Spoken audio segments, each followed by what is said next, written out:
sit on our team. I think Crystal might be joining a little bit, um, and a couple other, like a handful of others. Um,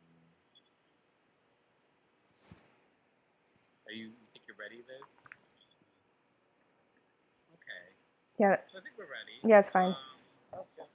Let me kind of kick it off and get started.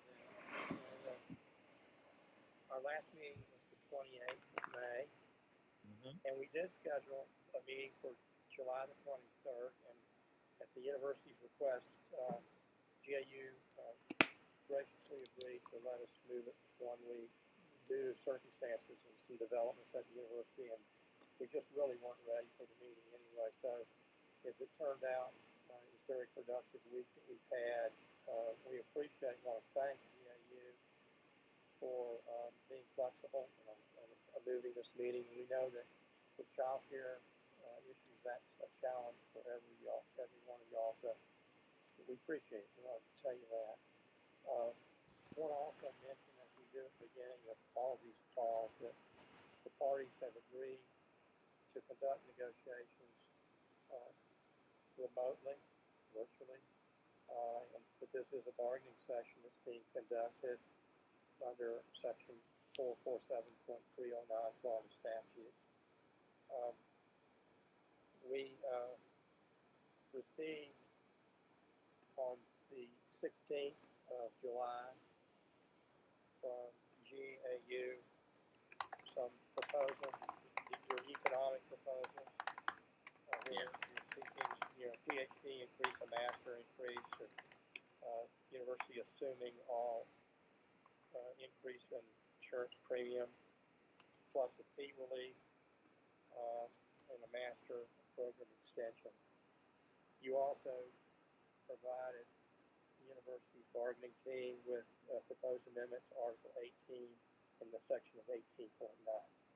And we've had a chance to not only go over those proposals, which we appreciate you sending to us in advance, but to also spend a lot of time with the leadership of the university at the highest level to get ready for this meeting and to be able to present to you what we believe to be a very robust, and we're pleased to present a proposal to you today, hopefully be able to get an agreement today between the parties. But we want to tell you that we did use the time, the extra time that we had, and spent a lot of effort to get where we are today with these proposals that I'll go over in just a moment.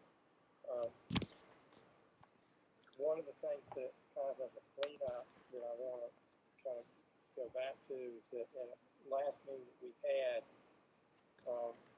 you had left us with the impression that you were going to initial 2.4D, and maybe you just forgot to do so, but we had discussed that, and our minutes reflected that you felt like you were going to initial it, but we'd like to know where we are with that, because that's the one kind of outstanding item that we had left.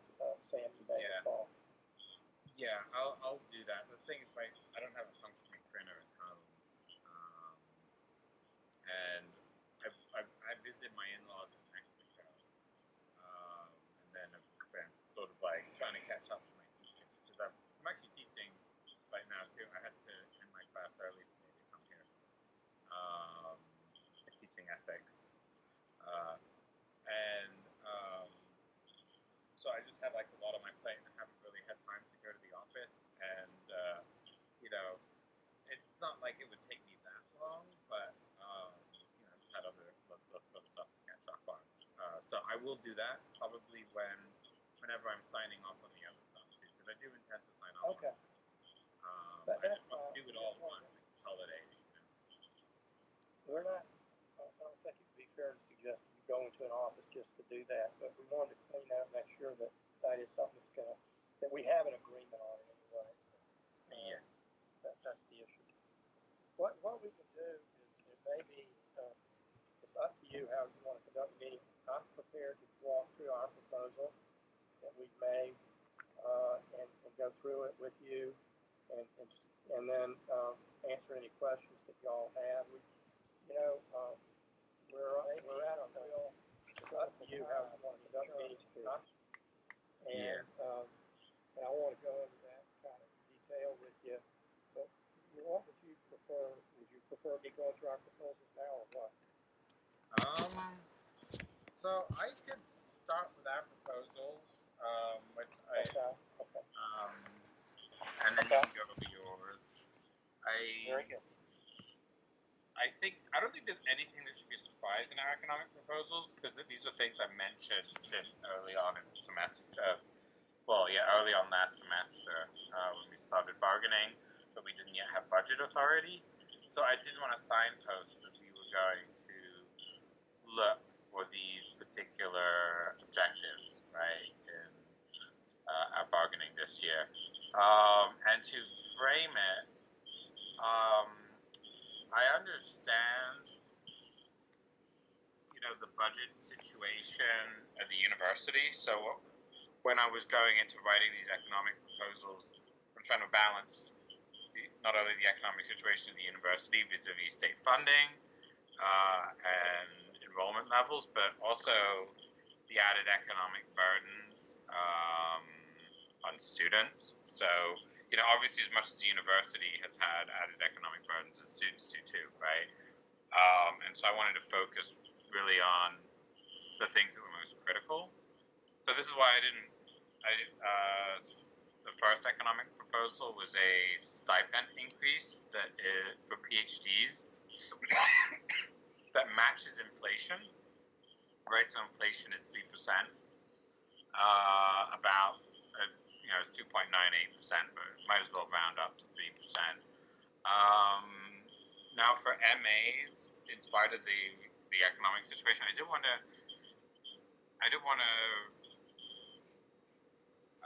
think that the MA students need need an additional level of funding that PhDs don't have, because they actually make much less money per semester, and just like PhDs, they're expected to not have outside employment. So the fact that they're paid maybe 2/3 what a PhD student is paid, means that they're on a much lower level. Right now, they work less, but that doesn't change the fact that they still need to complete their degree in a timely fashion and eat. So for MAs, it's inflation plus 2% to sort of start to move them closer towards what PhD students get. As for health insurance, it's the union's position that health insurance for graduate students should be free. And so my intention was, and I couldn't remember exactly what the increase was. So I recall you said about $900, so that's what I put. And I think that was $900 not from this past year, but from the year before, right? So I guess something like a $400 increase from last year. I couldn't quite remember the numbers, but I wanted to say the university captures the whole increase for a variety of reasons.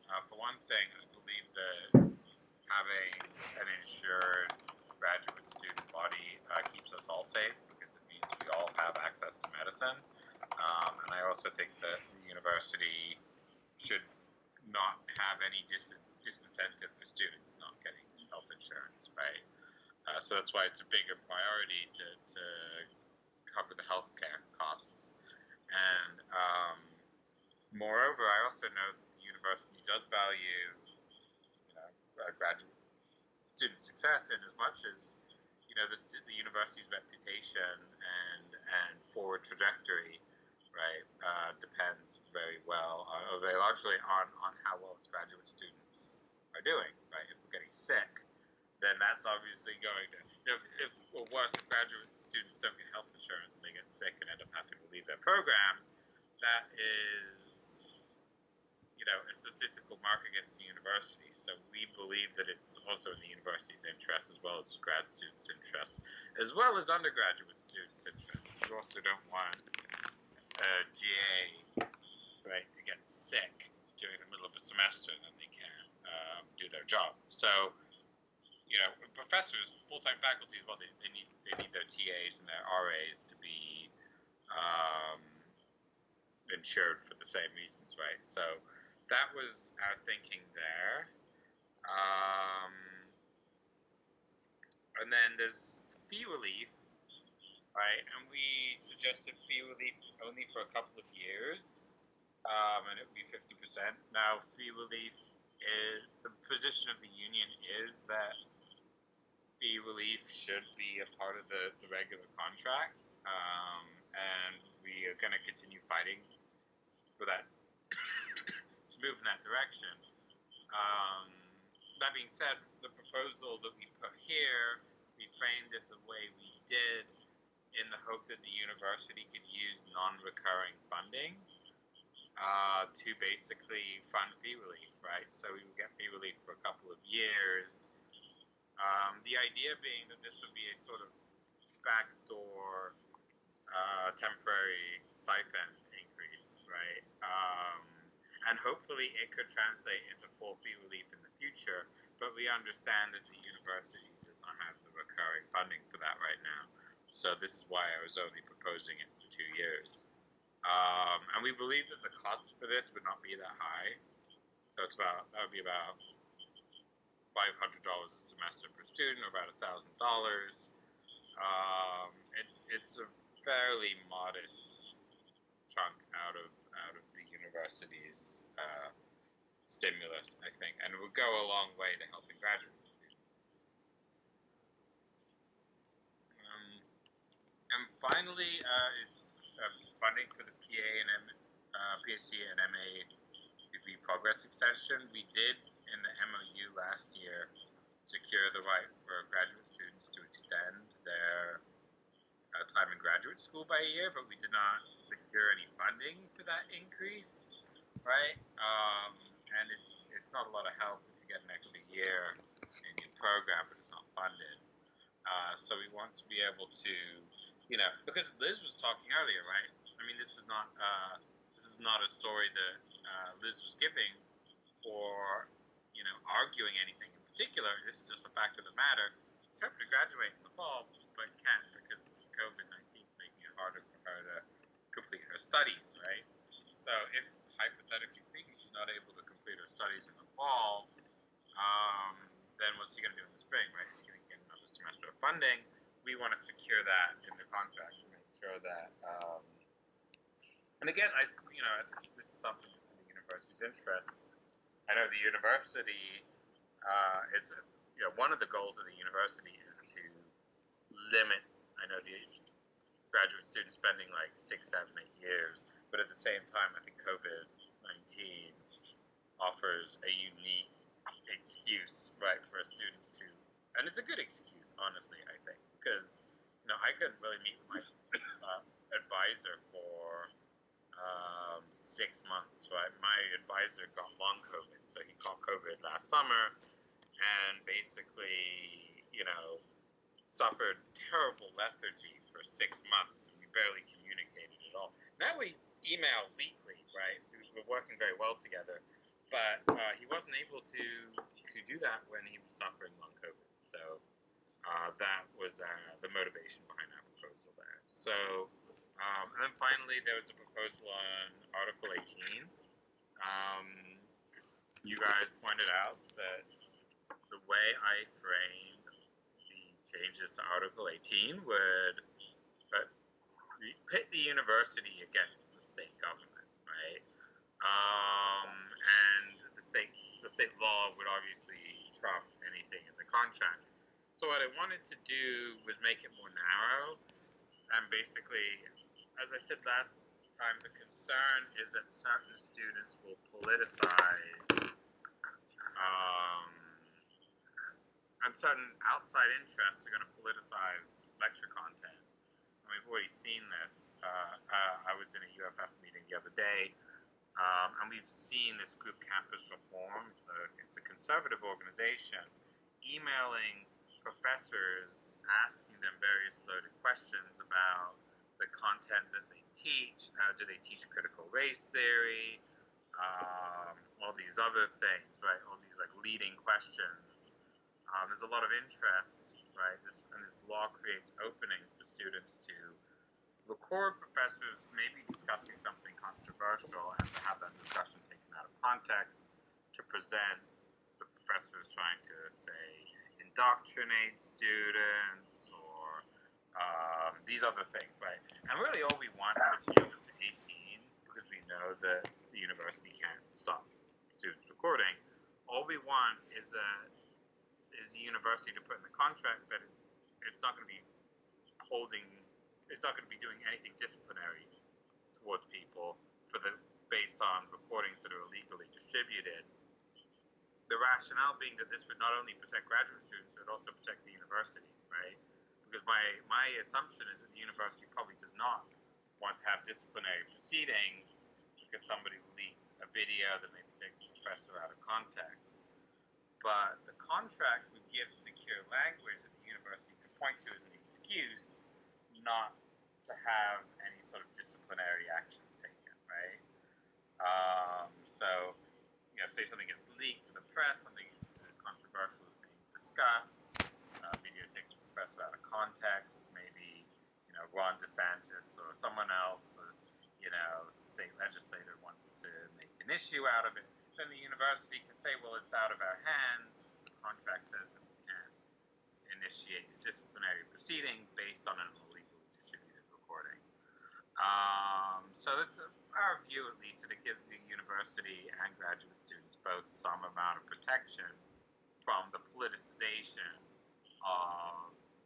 of course content, lecture content, which is absolutely, I believe, the goal of certain individuals, right, on various ends of like the political spectrum all over. So those are all of our proposals for this session. So I don't know if you now want to explain your proposals and your response to the proposals I just gave. Is there anything else that your team wants to say about them before I move on? No, those are the proposals and arguments. Okay. Well, first of all, we want to tell you that we are appreciative that when you did provide and us with your proposals, that you were mindful of the situation that the university has faced. And it's not just the university. We understand that the economic history in the last couple of years has adversely affected your group as well as everybody. I mean, we know that, and we thank the world of the graduate assistants that are critical to the team and the success of the university. And I want to tell you that in the leadership meetings that we've had just this past week, it's been emphasized to me repeatedly that that the work of the graduate assistants is really important, and we know that there were some sacrifices that your group had to endure as a result of the pandemic, and we know that. And that's why I think that both parties this year have come to the table with some realistic, kind of thought about trying not to advance something outrageous, but to try to somewhat be controlled in our proposals. And we appreciate that. You mentioned the economic plight of the university, and just to go through, a brief list of some of the concerns that we have. I'll mention those in a minute, such as statewide cuts proposed for education and general funds, legislative cuts on tuition authority, certainly increased expenditures, not just for COVID, but for COVID, the expenses have been outrageous for this university. And we know that it's expensive for families too, but the universities endure quite a bit. New law substantially limits the use of carry forward funds, requiring us to realign recurring expenses with recurring revenues. Legislative holdback on general revenue and lottery funds. lack of funding for preeminent status. That's just been a real blow to this university, and we're hopeful that that's going to change in the future. But the last couple of years has, been no funding for that, and there were a lot of expenses associated with getting that that level of status. We no longer can fund deferred maintenance, and as you all know, we've had a hiring freeze, we've had layoffs, we've had furloughs, we've had rigorous, what I would call very rigorous budget reduction process in place where all the colleges had to come together and come forward with how they're going to reduce each of the budgets. So it's been a really difficult time, and that has it's affected what we can do at the bargaining table. You can do and I can do at the bargaining table, and we've got to be realistic. And so when we approached putting together our economic proposals, those are things that drove what we could do. But we're really kind of excited about the proposal that we've given to you today. We're encouraged that we think that this kind of proposal, under the circumstances that I just described, is one that just is a message and should be received as a message to your folks that we care about you, that we want to take care of our graduate assistants when we can, and we want to do what we can with resources that we have, and some that we don't have, we're going to have to find in order to find. Okay? I mean, but so that I think that our proposal should be received in the spirit of on our part that we are anxious to get together with you today. When we finally were able to put these proposals together, particularly the 23 proposal, we wanted to come to the table. We wanted to provide this proposal because it's a message that we think is the right one, and it's one that we're pleased about. And let me go through it just if I can. Obviously, 21 is just we're proposing a one-year agreement only. The parties have been talking about that for some time. I think even our initial meeting, we recognized this is probably going to be a situation where we can't do more than 1 year, and we don't want to, tie your feet to any long-term, situation. Given the fact that we hopefully the economic things will improve, and next year we'll be in a better shape than we're at. So we're proposing just a 1 year. We've stated in our duration proposal, Sam, that we'd be back to the table in February again. So again, we're fine with getting back to the table earlier than we have in the past. And as a matter of fact, I'm about to tell you about the insurance that we think the minute we finish bargaining and get an agreement and everybody can settle down, that we get together and work together on what we're going to do with insurance and start discussions and brainstorming ideas on how we can confront the insurance fees. We can't wait until June or July next year when we're faced with, double-digit percentage increases on the premium. So, yeah, we're going to partner with GAU early on, start thinking about what we can do on insurance. But let me turn to Article 23, kind of walk you through what the proposal is. We really can't do anything inside this. Under the circumstances, with the economic facts that we have, we're not in a position to increase stipends. We do have CARES money that we can use in a limited way, and that's really important to understand. They're highly complex, detailed regulations that come with the CARES money, and you can only use it for certain things, and you're subject to being audited if you violate one of these, rules and limitations on how you can use. I've seen articles. I've cut out a couple of articles because I'm at the table a lot where CARES Act is an issue where public employers, several of them around the country, have been in trouble with the government already because they were spending the CARES Act in a way that the government felt violated the regulations. And they not only have cited the public employers for that, but they require them to pay it back with penalties. So it's been very expensive if you don't do it the right way. But so we studied and spent a great deal of time studying what we can do with the CARES Act money, and we're pleased to propose a bonus, a one-time bonus for you.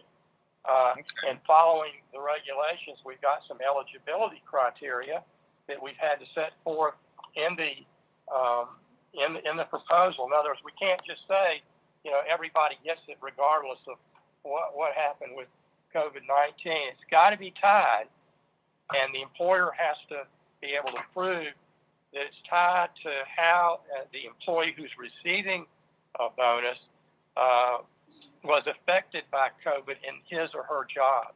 What additional responsibilities they took on, how it made their job harder. I mean, it's really a very arduous process that we have to document, that we go through. So you'll see in here that we're saying that you've got to have been employed as a graduate assistant during a period, and we set forth that COVID period, March the 13th through June 28th to 21. Okay, that's so it's really restricted, and you've got to be a GA having been employed between those dates at the University of South Florida, and that role is the graduate assistant. It's got to be merit-based too, and in other words, we've done this before with bonuses, where if you have a needs improvement in your last evaluation, you don't get this merit bonus. Okay, it's performance-based, and so that's part of it. And no performance improvement plan, or PIP as we refer to it, would be active in the file. If there are 8 people that would fall within that, they would not be entitled to the bonus. You've got to be actively employed at the date the bonus is paid. Now, with respect to that, I've got a section, line 60 through 62, you'll see where our team put in there that it's going to be effective as soon as practicable, but no later than 6 weeks after ratification by the Board of Trustees. So once we can get a tentative agreement signed off on, and y'all ratify it, of course you would need to ratify it, your group needs to ratify it. As soon as you can get it ratified, we would turn around and submit it to our Board of Trustees for ratification. And we have every reason to believe, if we really can get an agreement promptly, and you get a ratification, that we can get this done in August, where we have, a bonus paid out in the month of August. That's what we would like for those people, at that time. The last bullet point is really important, and we're very careful to give you examples of things that we believe will pass muster with the federal government if we're ever challenged, okay, in their regulations. But we're basically saying that if there has to be certification that you or any of your colleagues took on new or additional duties associated with COVID. And then we give some examples, such as changing the modality of a course to remote or online, the making extra accommodations to help students during. That's pretty broad. We believe that in most situations we're going to be able to show that graduate assistants did do that, okay?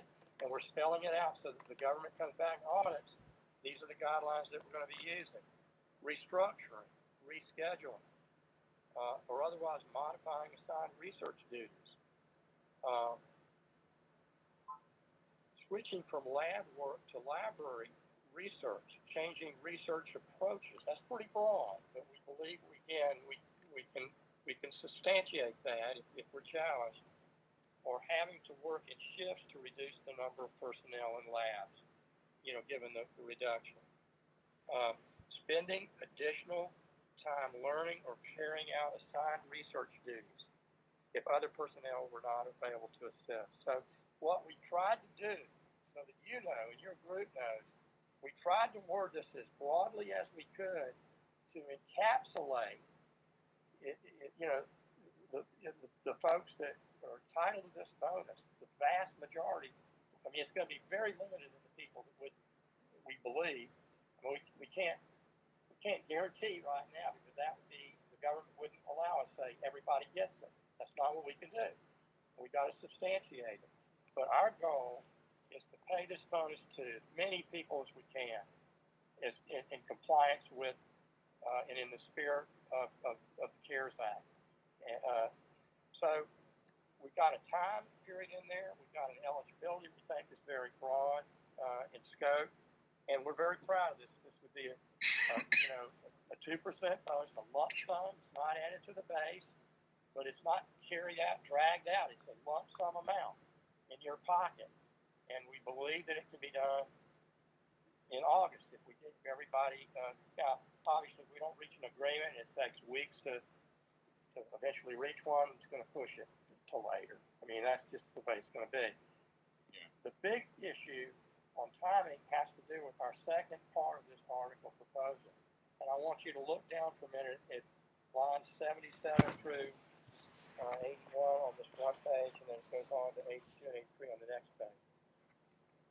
A big problem, the big elephant in the room, and it was similar to that we faced, last time we were here, is insurance. Yeah. You will recall, your team, I'm sure, will recall that when we were at the table last, we had a 2401 cap that we had agreed upon, annual cap per graduate assistant for individual coverage. That was the cap of the university's responsibility, 2401.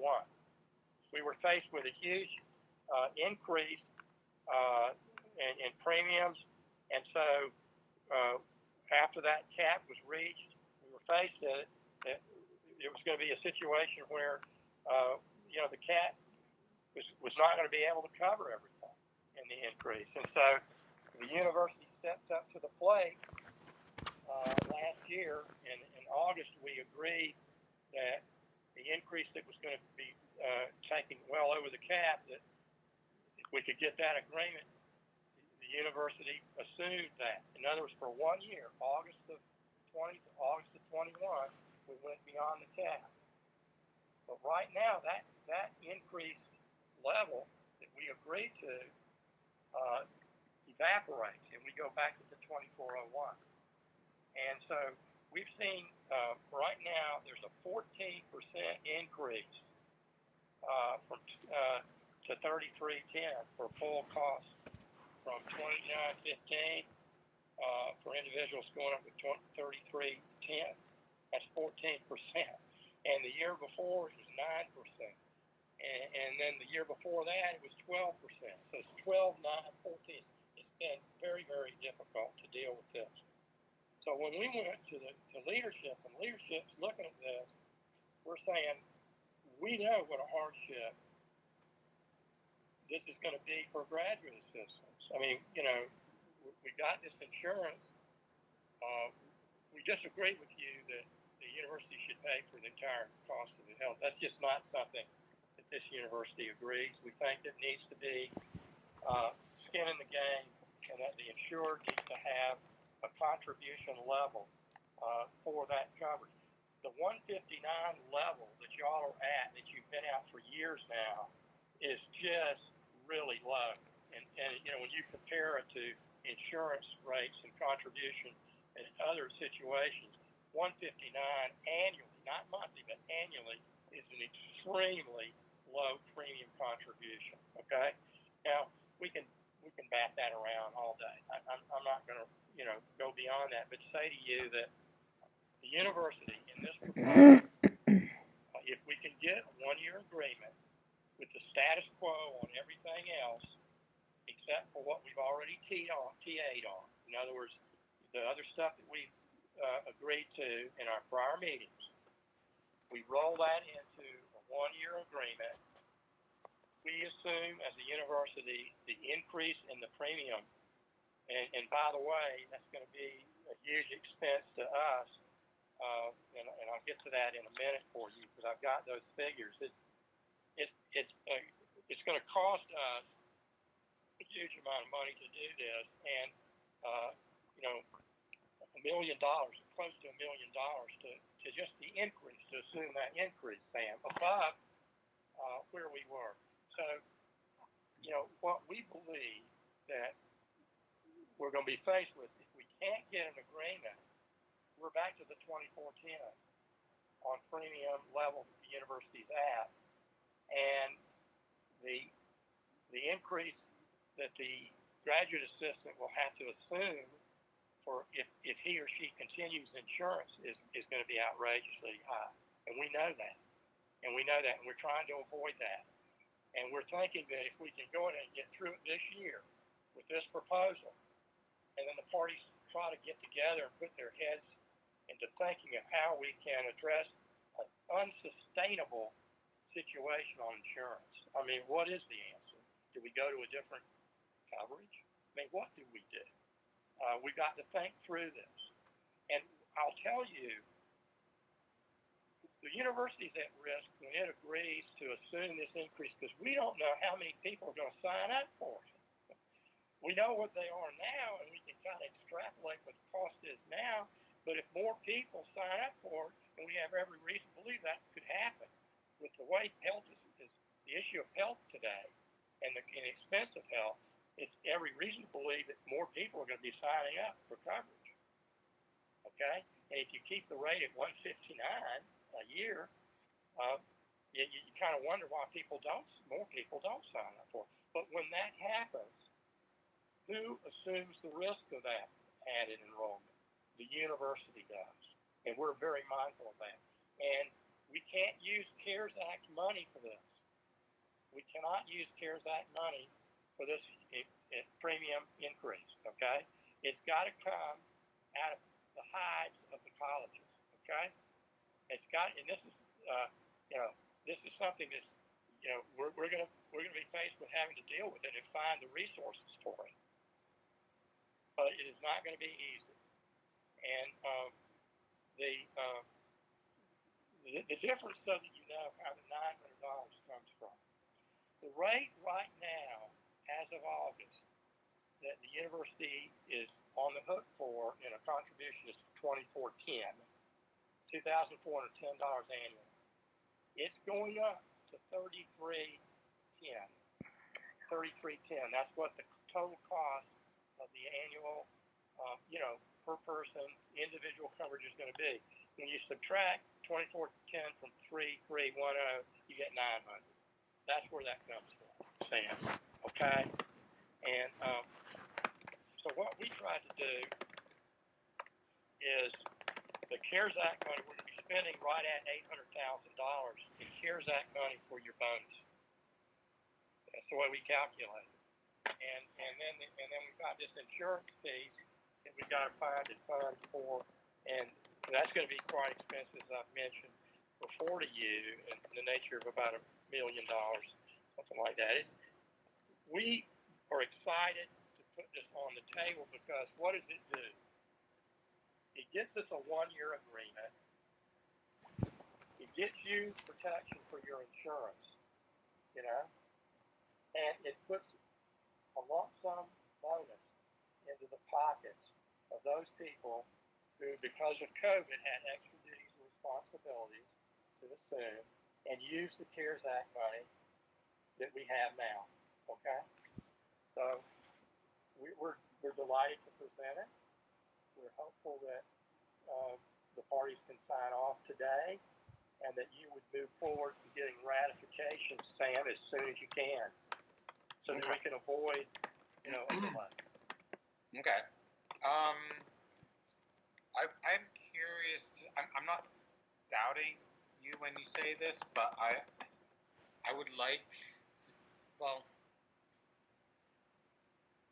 I would appreciate if the university could share the legal reasoning with me, or like the parts of the bill that say the CARES Act can't be used for health insurance. I mean, I guess it just like kind of surprises me, honestly, that it's got to be. Here's the answer to that. We'll provide you with the CARES Act money has to be spent for how COVID-19 affected the employee. It had no effect on the insurance coverage. COVID-19 did not. We have no reason to believe. I mean, the 12% before that, the 9% before that. I mean, the increases are there because of general cost of healthcare going up. But it's got to be tied to. That's your answer. That is your answer. And the government is very clear. Of course, I've got Gerard on the line too.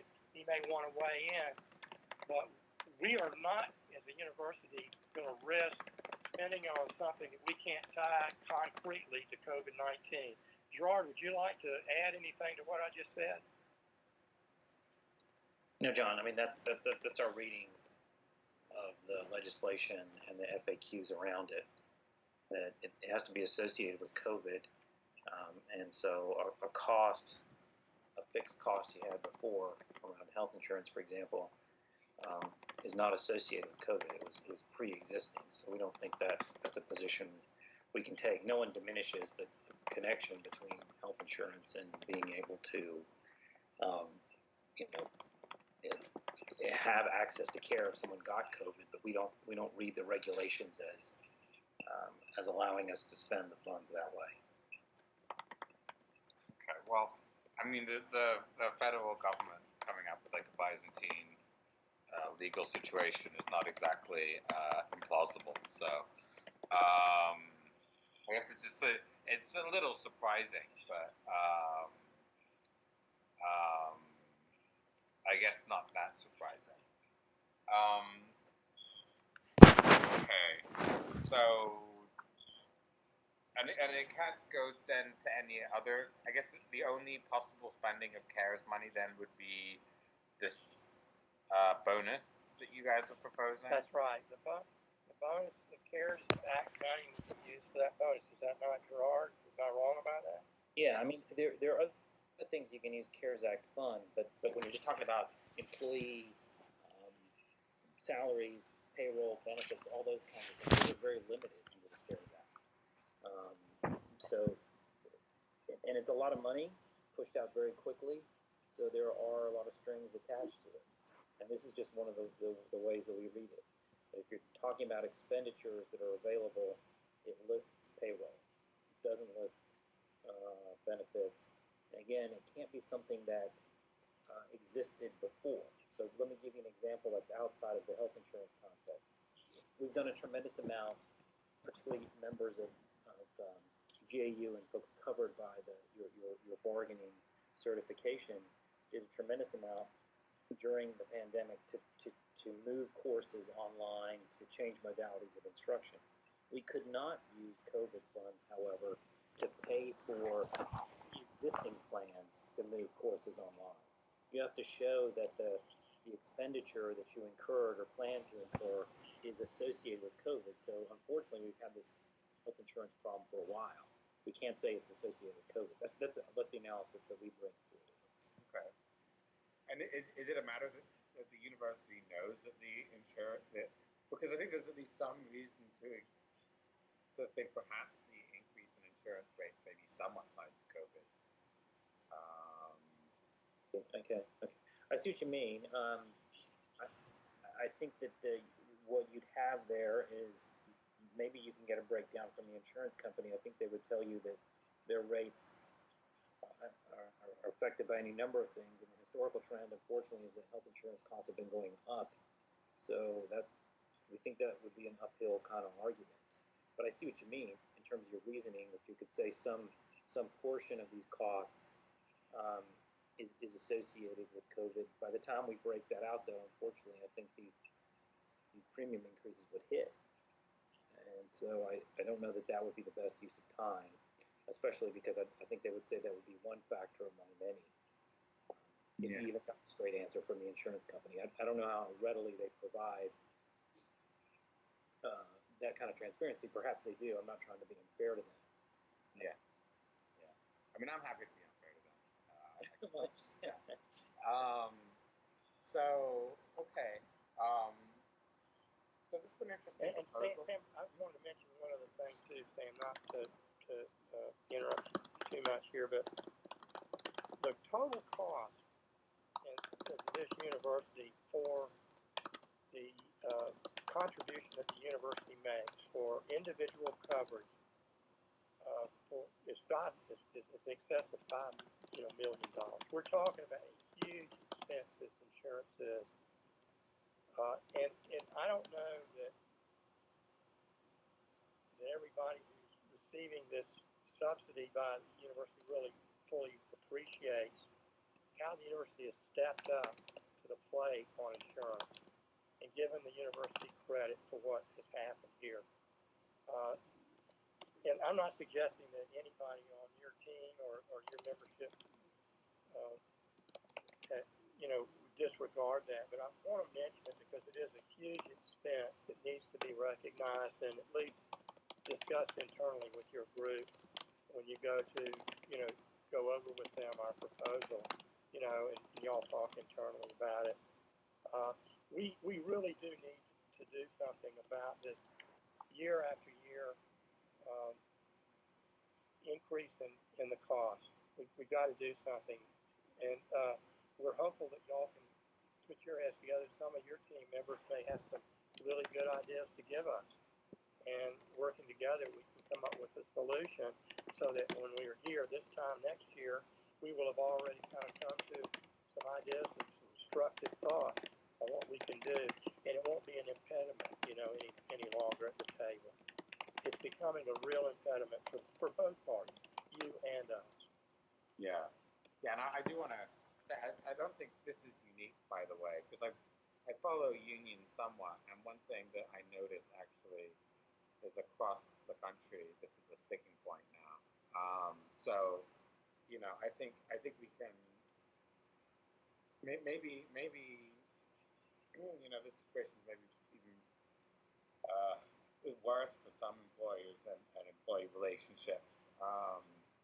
And I think it makes sense that this is a sticking point too, because honestly, if you're the union, it is your position that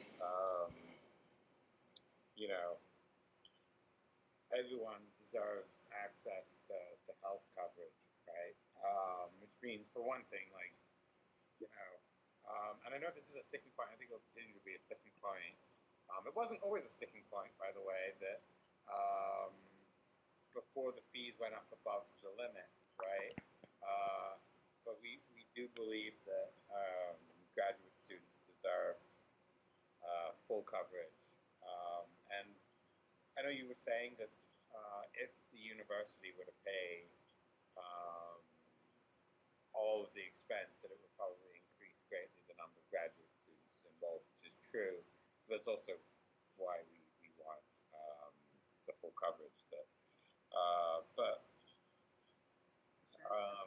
you mind if I interrupt for a second? Sure. Go ahead, Jim. I just want to say that we are aware of a number of things that are relevant to health insurance. And number one is if you're under the age of 26 or something, a lot of students end up on their parents' plans, which is usually better than the graduate assistance plan in the first place. So that's part of what we kind of think about. The other thing, though, is that all these raises in insurance are getting in the way of our ability to provide increases in the stipends, and that's what's really hurting us, in these negotiations.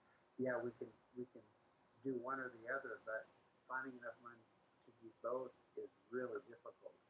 And I just want to share this little document here, just to show you what the trend has been. That's not the right one. Oh, yeah, there it is. So this is can you see that? Yeah. So this is the academic, the history of the stipends increases for, not the stipend, of the health insurance increases over the past 4 years. And notice that back in 2018, we had, we were below the 2410. And then the very next year, we went above the 2410. I mean, it happened almost immediately because we had this 12% increase. So we were $94 above the CBA maximum then. And we didn't even negotiate. We just went ahead and covered it with non-recurring money that year. thinking, well, it can't go up this high every year. And then the very next year, it went up 9.5%. So that adds in, and we negotiated a using non-recurring money 1 year to pay for the $346 above the CBA maximum. And now this year there's a 14% raise. So now we're at $741 above the CBA maximum. So there's been a lot of and this is all accumulates. So that's kind of the issue that is happening for us, and it's frustrating because we do want to be able to increase stipends. We do want to be able to give you the GAs more money to live on, but with this kind of increase continuing, we can't do both. I mean, it's going to be very hard for us to do both. So what we did this year is kind of the best we could, and we believe me, we worked really hard on this. I think everyone on this side of the bargaining team will tell you that we really worked hard to get where we are, to get to this offer. This wasn't something that happened in a single day or this happened after a whole series of high level negotiations with the higher senior leadership at USF. So anyway, I just kind of wanted to say that because it really, we are kind of, we're both between a rock and a hard place. We both want the same thing to happen. We want GAs to get more money, and we also want their health insurance covered. But the circumstances of the world we live in right now is that we can't right now. So that was one thing. Another thing I wanted to bring up is one of the articles you had mentioned that you proposed was to get an extra year for COVID and you want it with a GA shift. You want GA shifts to be able to be extended. And I think, and Ruth can correct me, but I think on a case-by-case basis, those can be negotiated between the student, the chair, the dean, the college, and the graduate school. I think, is that correct, Ruth? Yes, that is correct, and that would be the way the departments actually have that authority, Sam, in that by extending your GA position for an additional year, it means they don't take in a new student. And so the departments are the ones that pay that, so it's not in our authority, but yes, it can be done. Yeah. So that's not, it's not like it's a rule that is solid. It's a rule that's kind of fuzzy because we all know circumstances change, with students, not just COVID, but lots of things happen, So that is something that I just wanted to bring up, that you can negotiate on a case-by-case basis, and I'll be glad to help you if you have any particular issues with that where you maybe need somebody to advocate for you. So anyway, that's all I wanted to say. So I'll get up. Okay. Yeah. And that is a good point. I guess it.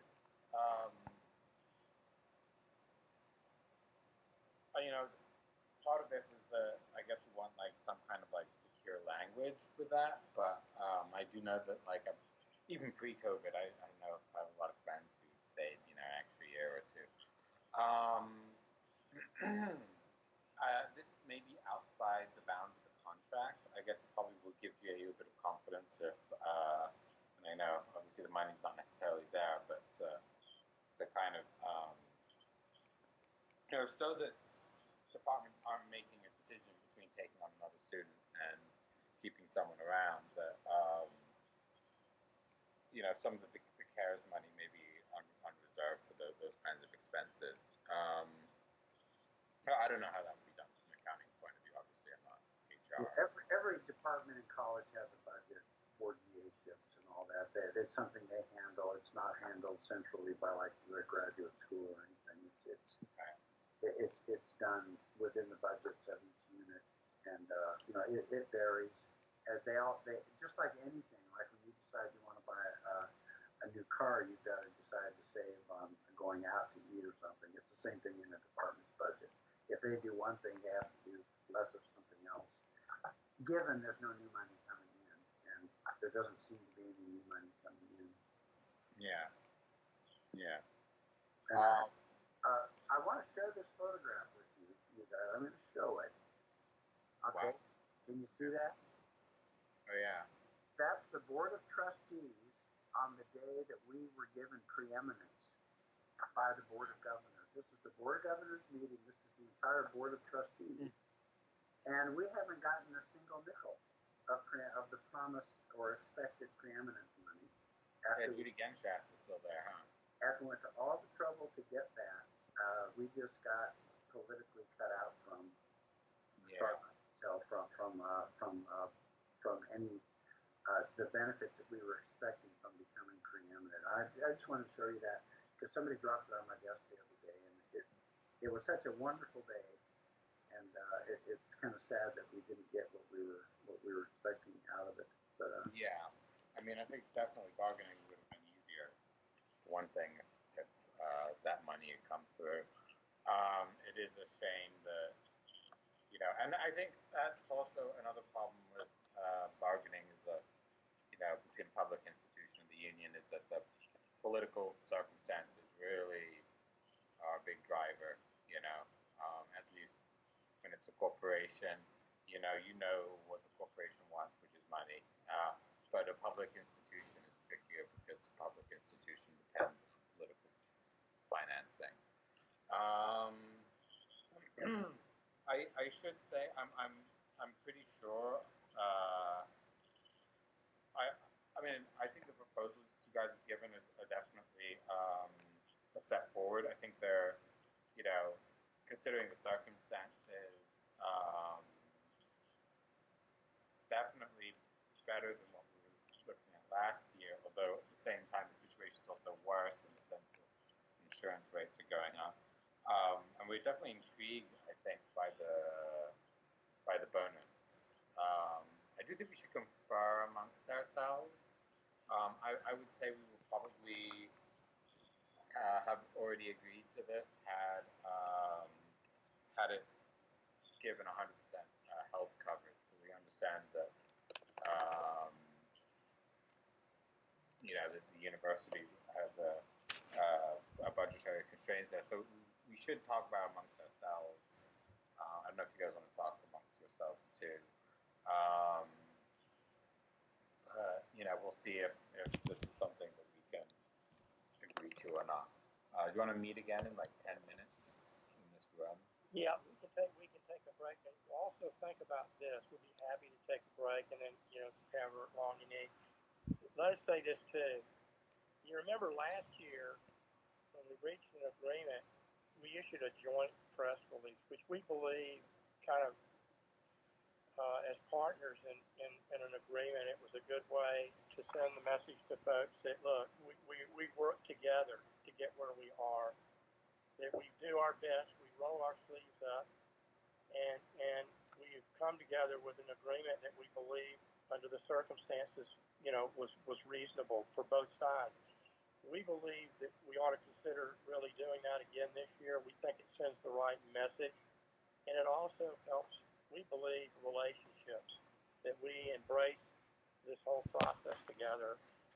Neither side is 100% happy with where we are, but we believe under the circumstances that it was a reasonable agreement, and we would suggest that we all think about that again. It would have to be a joint where we both agree to what the statement says, so it's not like one has any control over the other. But we did that last year, and I always thought that was a good touch. And I know that the leadership of the university has it, and giving us authority to do this. And I'll tell you that we were giddy when we left the meeting and we were able to put together this proposal. We felt really good about it after the discussions. One of the things they said, well, let's see if we can get another joint agreement press to go out and announce it, and let it be a unified front that we think that's the right thing to do. So would y'all consider at least that discussing as well when you meet? And then it's now 3:05. How much time do you need, Sam? Probably just like 10 minutes, I think. We don't have much of our team here, so it would be like like 3 or 4 of us. I think we just have to borrow a little bit. But yeah, I think that would be valuable for us just to touch base and see if this is something we can sign off on, or if we're gonna like push a little harder on something. But before we do, I did want to hear about your thoughts on the language to Article 18. Yeah, we do not want to make any other change. Our proposal is status quo on everything else in the agreement, and I think we expressed before our feeling that that new statute having to do with recording is a standalone statute. I can't believe that it's an old doctrine called the fruit of the poisonous tree doctrine in evidence and use in proceedings, and that is the impropriety of using material that was improperly gained or obtained. So I don't think there'd be any issue with an arbitrator excluding from evidence, a recording that was unlawfully distributed. Okay, so you're not going to need that language, but our proposal is status quo with the exception of what we've already TA'd, and these two, Articles 21 and 22. Okay. Okay. And Sam, there is going to be some guidance coming out for us to put in syllabi and for instructors and GAs and whatever about how to deal with that, Phil, with that filming in the classroom business. So there is some guidance, and I think it's pretty good. I'm not so worried about it now when I saw that, because it is very, when you really narrow it down, they would have to use it illegally pretty much to get much out there. Okay. Only when the professor is speaking to the whole class as a class, that's the only part that can be recorded. They can't record conversations between students or class discussions or things like that. So it's actually pretty limited. Okay, so I should just increase the number of discussions I have. Good to know, because I'm. And that guidance will be coming out obviously in the next week or so. Okay. It just hasn't been finalized yet, but it's actually pretty good. I was very impressed with our general counsel's office on that so far. It's been great. Okay. Thank you. Hey, Sam, could you also discuss when do you think you can get ratification together? Because it would be nice for us to be able to look at calendars and getting the board, because the board's going to ratify it after you do.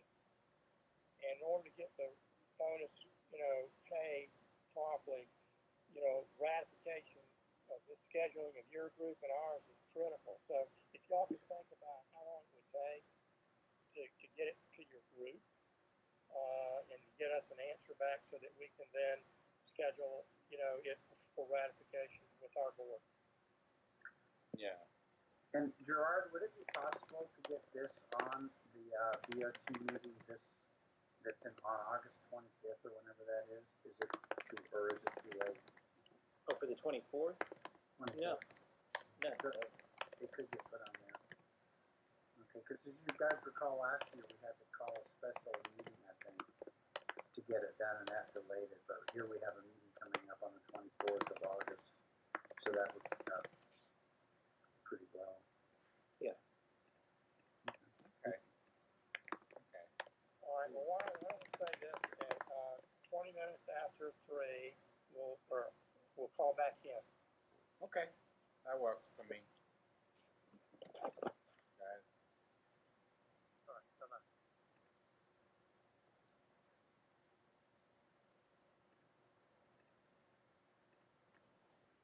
Sam?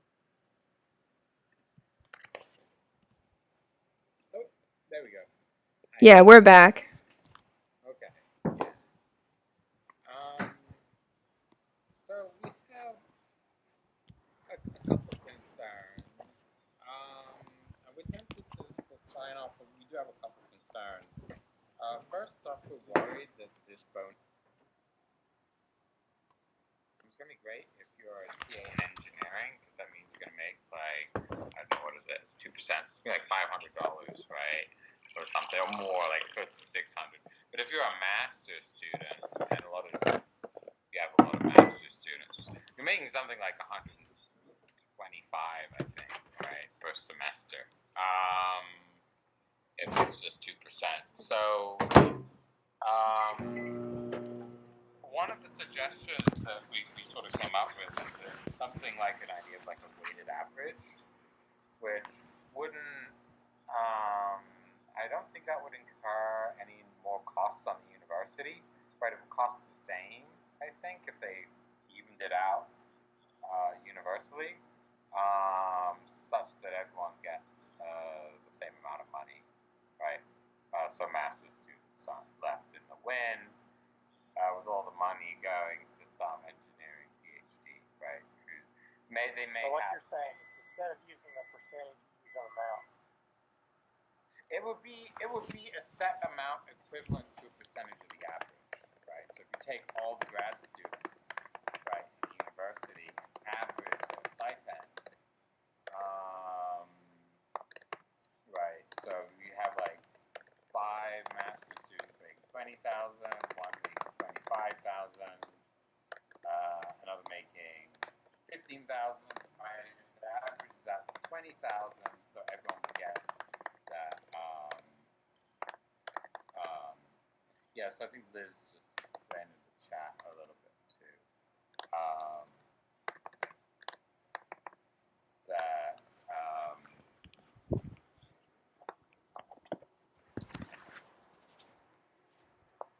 yeah, exactly. Set amount that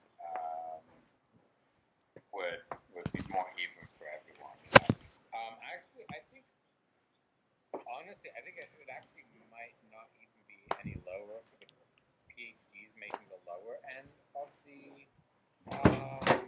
stipend, because I think there's so many departments that pay way above the minimum, right? I'm honestly not sure, but I think some kind of average structure would serve MA students the best and cover their costs a bit more, right? To the point, actually, that incidentally would cover the health insurance, right? Which would be a really nice thing, right? So even if we're not getting full money, the bonus that we'd be getting would be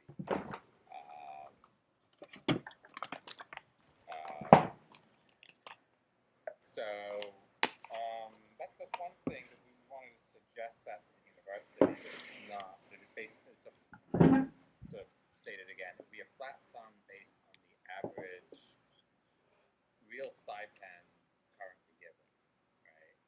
Well, let me say it another way so that I make sure that we as a team understand what you may be saying in a different way.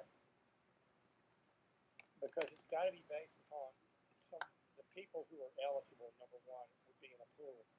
Because if you're not eligible because COVID didn't affect you during that period, or you didn't work, between those dates, you wouldn't get a bonus anyway.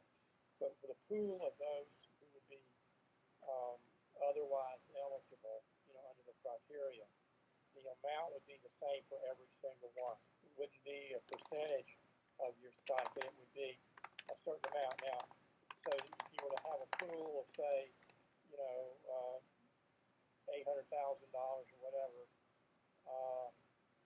you would divide the number of people in the pool who are eligible by that figure and then spread it out as a lump sum that way. Is that what you're talking about? Yeah. Yeah, so everyone makes the same average amount from the bonus. And again, the idea being that master's students like Crystal, who's with us, aren't losing out where, me and Liz are making out like, well, maybe not me because I'm making a little lower end, but people like Kelly and JB who were executives, right? They were in the engineering department. They're making stipends like 28,000, right? So getting 2% of that is much better, right? It's close to like 500 or more that they would be getting.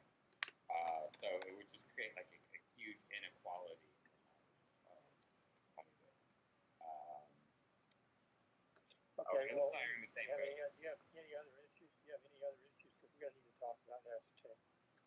Yeah, there We don't, is. we don't have any authority other than what we've given you. Just Okay. what we put on the table. If there's a way to stay within the expense perimeters, and stay within the guidelines that the government has given, we'll consider, anything. Is there anything else besides that? The other thing, and this is Crystal quite wisely pointed this out. I understand that this is a legal point, but we're a little worried about the needs improvement, performance-based aspect of it. We understand there's like some need for that, but the worry is that the same COVID-19 crisis may be causing some of those evaluation problems, right? Say you have like, if you just moved to teaching online or something, your evaluations are going to be worse. If you've also just started teaching, right, your evaluations are going to be worse. If you have academic problems, then you might be on like academic probation and stuff. So you might have unsatisfactory progress for reasons outside of your control. You might also have poor evaluations for reasons outside of your control. And we don't. I'll tell you, we're not going to be agreeable. I'll just tell you, we're not going to be agreeable to modify the merit part of this proposal. We believe the merit part of it is these are the kind of criteria that we use in other merit situations, merit increases in bargaining. I'm very familiar with what the university has done and where else. So I'll just tell you, Sam, I guess it's possible there could be an outlier like that situation, but we're not going to eliminate from our proposal the merit portions of that, i.e. the flip to the needs improvement elements. That's not going to be something that we will change. Whether we can do something with the amount, we need to talk about that, because if it stays within the criteria of CARES Act usage, and it's just a matter of spreading the dollars out in a different fashion, that's something we'll talk about during the break. Because we do not have authority, and I'll tell you, the amount of money that we're spending is the best we can do this year. This is it. Whether we change and modify something, we'll talk about that to the extent we can to address what you're thinking is an equitable, situation, on the percentage, percentage bonuses work like this anyway. I mean, it's not unusual for there to be situations where, depending upon your compensation rate, it has a different impact on you. Obviously, when you apply a percentage thing. What I think you're saying is that you believe that would be something that we ought to consider, and that is spreading the money out in an even fashion to those who meet the eligibility criteria. We'll talk about it. Okay. We do have one more question, though, which is about the nature of these eligibility criteria, right? There's asked in the chat, and Crystal really wants to know as well. So what is constituted by having a needs improvement or a unsatisfactory? How do you get those? Now, I'm familiar with the instrument. I haven't seen it in some time, but the actual evaluation instrument has those levels, in the actual instrument itself. So you're saying you want somebody to explain how evaluation is performed? Well, who is it?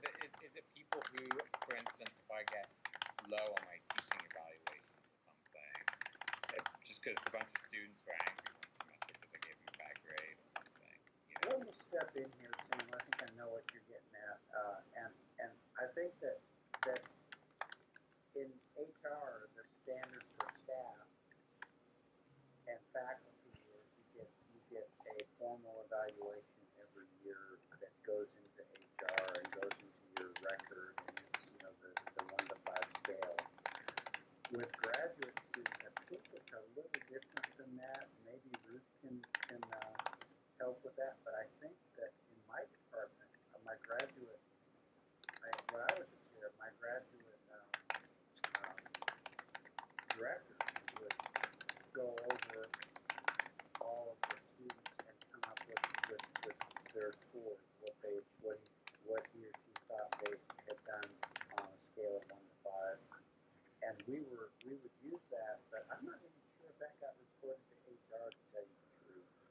I'm not quite sure, but it was based upon, in my department, it wasn't just based on student teaching evaluations. We're not saying that, but the overall evaluation. In other words, you have to be in a in a uh, in a performance improvement plan, pretty much. I think it sounds like to me, and I've never heard of a grad student being in one as a TA, but Ruth probably knows more about that, so I'll turn it over to her. Sam, technically your department is supposed to be evaluating you every year. It's we've told them to do that. I think it's in the CBA. I'd have to look it up, but it's an evaluation. Usually the form is generated by the department. I see what Liz is saying in there. So each department has their own criteria in doing it. But if you were receiving unsatisfactory performance, they should tell you that.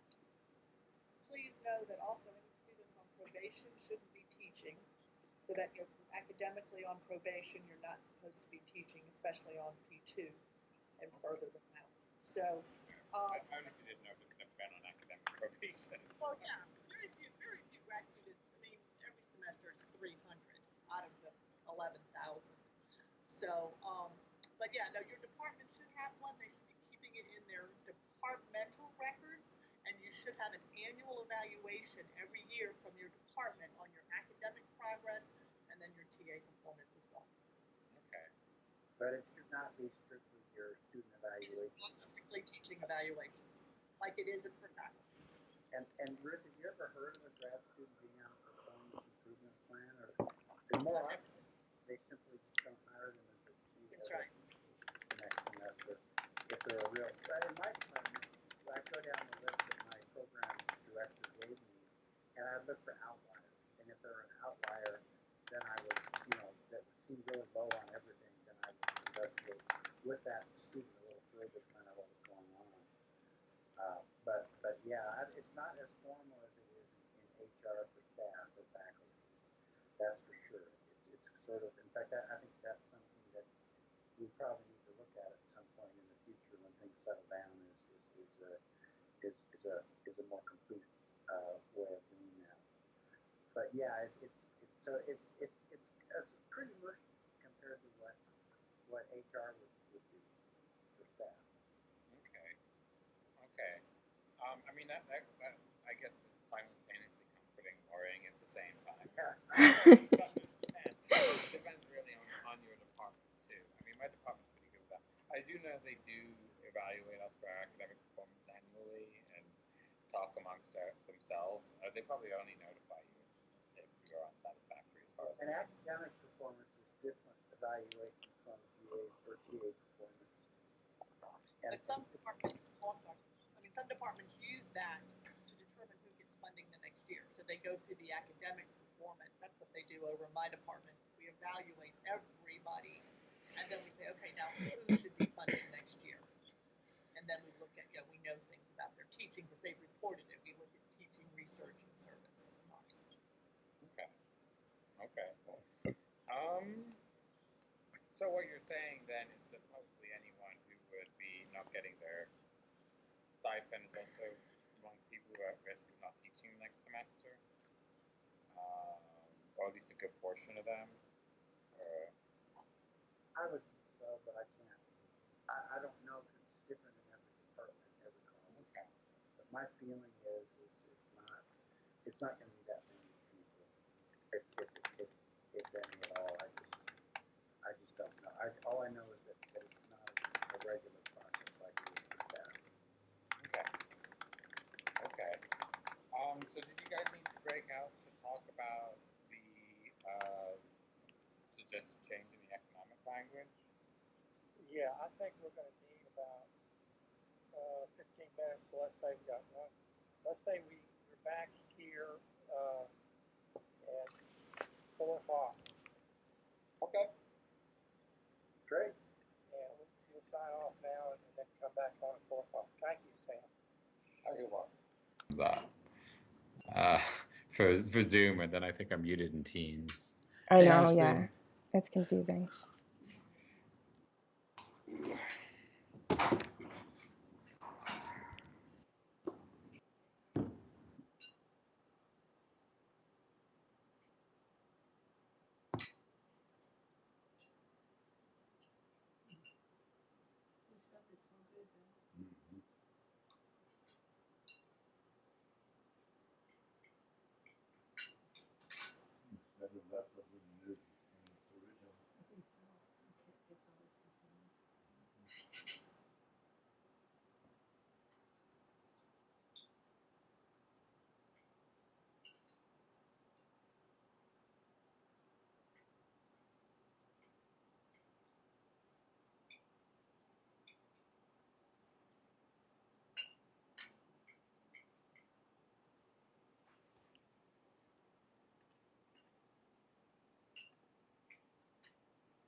Hello. We're just waiting for John. He'll be in a sec. Okay. Sorry we took a little longer. It's okay. I guess probably had a lot to talk about. Hey, Sam. Hi, John. How are you? Sorry, we're a little late. It's taken us longer to discuss this, and we really aren't prepared to answer you yet. We're probably going to need until Monday or Tuesday to get back with you on your request. As we understand it, so that, let me restate it, so that when we, consider it some more, we don't misinterpret what we thought you said, okay? Okay. As we understand it, you would like to see if the university could come up with a way where we would equally distribute the pool of money that the 2% would cost under our current proposal that we put on the table. And instead of paying it, based upon the current stipend level of each individual person, that we would equally distribute the pool among all graduate assistants who meet the eligibility criteria. Is that correct? Yes. So it shouldn't increase the actual cost, right? It should just be then I guess like a weighted average of the. When you say weighted average, what does that mean? That means to add up the total that you would pay each person into one pool and then divide it by the number of people. So it's weighted because a smaller number of people would have been paid the smaller amount, and so it's just an average. Okay, it's the average, because you use the word weighted. It would be the average. You would take the total number of people in the eligibility pool, divide it into the total amount of dollars that we were going to spend under our proposal, and divide that and get a figure, and that every person who was eligible would get that figure. Mm-hmm. Yep. Okay, because we've got to think about it. We're going to work on it. We conceptually, we understand what you're saying. You don't think this is going to cause you a problem, Sam? I don't believe so. I think we can easily justify it to our membership by pointing out that it's to help deal with costs that didn't distinguish necessarily by whether or not you were making a slightly bigger or slightly smaller stipend. So we believe that our membership would be okay with this compromise, and would appreciate that it's motivated primarily by the need to help, or make sure that the master's students are getting the help that they need. Okay, and you believe that if we are able to come to accord on this point, that we would have a tentative agreement? I believe so. Okay, and you're going to, at some point, just shoot me an email on that 2.4D. All you just need to say, John, we're agreeable to your proposal on that, and that way you don't have to initial anything. I get an email from you, and with that we can start at least. If we think we can get an agreement, I'll start putting the agreement together to get it to you. Because what did y'all talk about ratification and the time period? A little bit.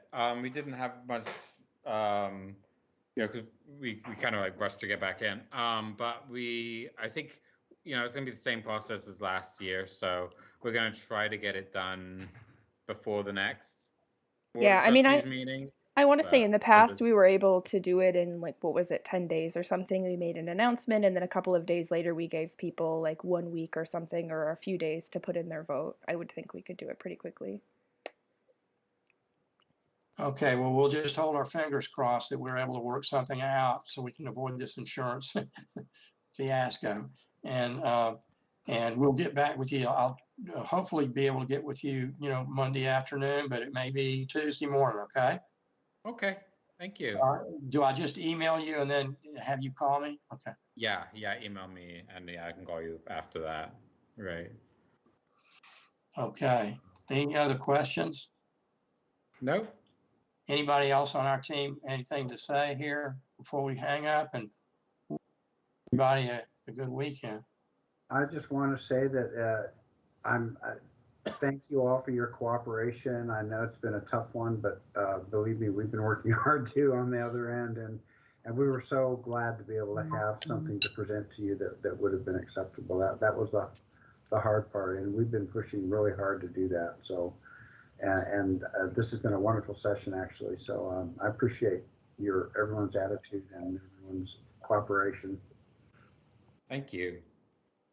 Sam, did y'all talk about a joint press release if we can? Oh, yes, we did agree to that. Yes. Yes, Okay, we will okay. do Well, that'll one. help us. It'll help us. Okay. Without any further discussion, not having heard any, Sam, we'll wish you a happy weekend, and Too. we'll get back with you. See you guys. See you guys later. Happy weekend. Thanks everybody for your hard work. We appreciate it. Thank you.